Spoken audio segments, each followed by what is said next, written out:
Hello बच्चों, let's read this question. So the question says, what is the public distribution system or PDS?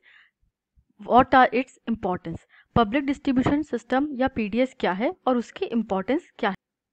The second part is, how does public distribution system or PDS ensure food security in India? India में public distribution system food security कैसे ensure करता है?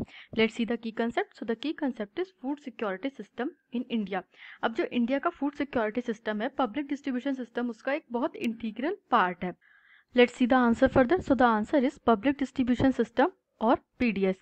Food procured by the Food Corporation of India FCI is distributed through government regulated ration shops among the poorer sections of society. Food corporation of India जो भी food procure करती है, जो भी food grains procure करती है farmers से, उसको डिस्ट्रीब्यूट करने का काम पब्लिक डिस्ट्रीब्यूशन सिस्टम के अंडर होता है. Under the PDS, government of India has open more than 5 lakh ration shops all over the country to distribute food grains and other essentials at reasonable price.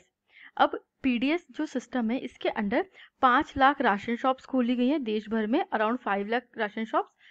उनका main function यही है to distribute the food grains and other essentials at the reasonable price to the poorer sections of society.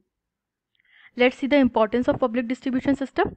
So the importance of public distribution system is it distributes food grain to the poorer sections at a reasonable rate.